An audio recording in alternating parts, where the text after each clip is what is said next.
actually had some website issues over the weekend with Cloud Server. You gotta love to see it. But I still have a few of these up. A few people over the weekend were like, Robbie, I can't get to them. Well, it's fine. Everything is fixed now. So I'll leave a link down below so you guys can grab your Stryker Field Center today. Well, it's it's Tuesday. Oh, that means Market Watch. Let's pass on over so we can see what in the world's going on post YCS weekend. Don't beg 30% of you that have not smashed the ever-living crap out of that subscribe button. Smash so you guys don't miss out more Market Watches. Now, I know that this has been up for a little while now, but a lot of people are continuing to look around and they're going, is this really worth it? Like, there was a time, and I love saying this, that if you were prepared when I made the, hey, you should buy your Spriggans core video, and the whole deck core was $5 whole, you technically made your money on Merrymakers. And these were dollars at one point. Now, months later, you've seen a stupid super rare from Lightning Overdrive that has made a huge impact on the market. And yeah, somebody just spent $10 on a copy of this. That's actually insane to me. But for the most part, I mean, you're still looking at $6 per copies of these. The only real reason why this is doing anything right now is obviously your Captain Sargass interaction, where you can overlay, him on top of this, and you can go, oh boy, I can go search for Regulus, and then you're off to the races magically with this. That's what's going on right now with this. If you would expect anything different from the market, don't, all right? Because that's exactly why this is going up, and it's also a generic rank 4, so good stuff. All right. So here's the question of the day, ladies and gentlemen.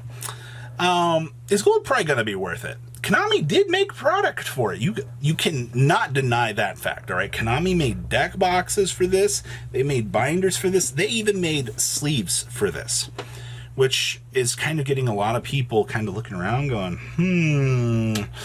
I don't know if I want to pick up my core. Well, first of all, your Starlight's still $135 market price, but these have gone up.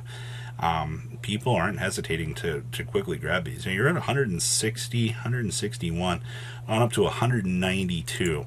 So to answer the question of, is this kind of starting to look like it's worth it? You really need to consider that. Your other Gold Pride stuff here. I mean, Leon still have 81 listings. I think that this is kind of interesting. You're at, $6-7 for these. The sneak peek version here, which ends up being the version that was the ultra rare, you are looking at $13 for these, which is interesting. But the thing that's kind of starting to alarm a few people down here is the Crown Goes Wild is down to 44 listings. And once again, as quantities and things start to get lower, I mean, this is literally just reveal a Gold Pride, add a Gold Pride from your deck to your hand with a different name, and then you can apply the effects of some Gold Pride, but then you lose life points. So this is like the starter of the deck. And you can see that these have been semi-consistent sellers over the last couple of days. Yeah, look at all the sales back on 3/12. People are not hesitating to grab these. So to answer the question, do I think that Gold Pride cards are something that you should give consideration to? I think it is very interesting. I don't have a clear-cut answer, honestly. Konami's made product for things like, or actually, I don't think they've ever made product for a world-exclusive archetype. I mean, like, they've done particulars for some other things, but most of those have been more like fan favorite decks. So a lot of people are they're willing to risk it for the biscuit here, because they're like, if they're making playmats, if they're making deck boxes and all of this stuff, then all these players they're looking around and they're like, I don't know, it might be worth it. Also, Konami has a track record for not really reprinting TCG exclusive archetypes for a little while, and that's something you got to consider too. Is like, if you were expecting like a 10 this year with these in it, I mean, they've failed us before with reprints of certain archetypes. So kind of keep that in mind. The rest of the Gold Pride stuff, I mean, $3, Star Leon down here to the dollar mark. Yeah, I don't know. It's very hit or miss. I'm an avid believer that if I think something's going to work out, I try to make sure I have it. I actually try to make sure I have a majority of everything that I think I'm going to want to play.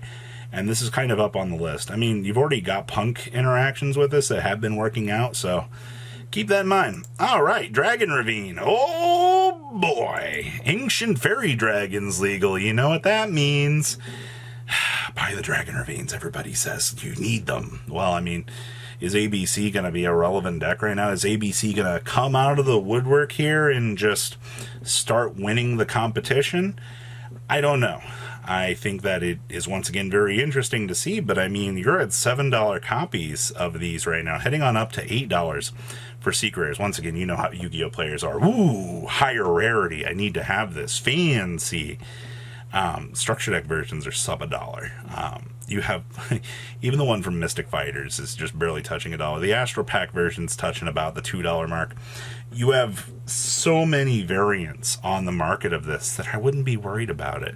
There's nothing that you really need to worry about in terms of this. You don't have to buy the Secret. You have plenty of low rarities. So,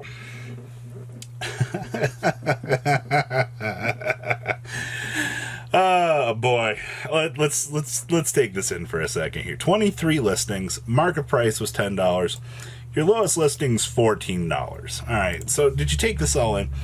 There is a group of people right now that seem to think that this card is going to come back into the TCG. It's been legal in the OCG for as long as it has. You know, it's not like it's causing issues by being able to step into a Baron, being able to step on into, you know, DOS Peter, you know, Chaos Angel. There's no way with all these level 2 generic tuners running around that this could possibly ever come back in the TCG. It's not going to happen.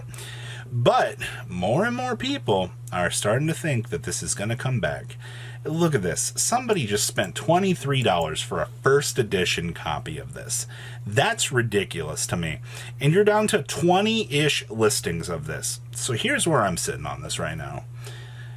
Unless Konami's going to errata this card to allow you to only use one effect of the 2 effects of this card's name once per turn, would be the only reason that I would actually see a rhyme or reason for this to come back. I do not think that Chaos Roller's coming back, and I think that everybody out here that is trying to pick these up, they're riding the crazy bus. It's just like all the Maxi believers out here. I'm really going to toss this card into the Maxi pile and be like, there's no way, with everything that the OCG has gone through because of this card, that they're going to bring this card back. No way. Unless there's an erratum involved, but Konami's showing you where they stand right now on erratums. So, yeah, this is so weird. Exciton Knight. You know these have calmed down? We're down to $25 for these. And then your Ultra versions are coming in about the $7 mark. It's actually pretty good that these have actually maintained. Your Secret Rare versions have calmed down to about $20. But I mean, you gotta remember, Trap Tricks wants to pick this card up as an equalizing option. This allows them to kind of play a little bit more of a fair game here, and then it allows you to pressure the opponent. So that's very, very interesting that in terms of power that you're getting out of this, that you have a very, very strong card, and it is falling down in price. So good stuff. So what happens? You need market circulation to actually occur here, so cards can start to push down here. Oh gosh, these trap holes. You know, I'm glad to see that these they are low on listings, but the arch here is kind of calming down a little bit. $15, $13, $14. I mean, people here in Trap Tricks did good over the weekend. Is going to send this into a little bit of a tizzy, but I mean, you're looking at still $14 for these. I mean, it could be worse. They could be $30 for the higher rarity. You see now that's gone. You can get Ultras at least for $1. I mean, yeah, it's a very simple upgrade from your 27-cent common to your 91-cent Ultra Rare, so it's not horrible. The Red Eyes Dark Dragoon situation. So this is interesting. You know these Starlights? These are still holding at a pretty decent value right now. Still 308, actually, at least this one's reliable. 330, 345, 350.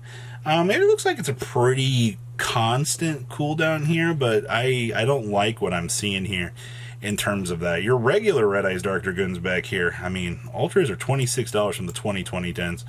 And then your versions from this year's tins are these two have synchronized in terms of listings. You're not seeing any like crazy discrepancies. Everything looks like it's synced up across the board for this. Now, I mean, once again, do you need to play this for Despia?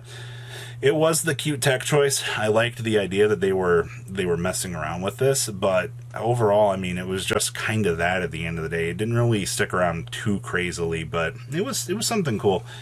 that is all I have for today's Market Watch. I know that we really talked about more specific things, but right now the market is in a very interesting place, and I'm very curious to see how these things will actually hold up. So please, leave a comment down below, tell me what you guys think, and I will see your beautiful faces back here later in the day, guys. Peace out. Patrons, thank you.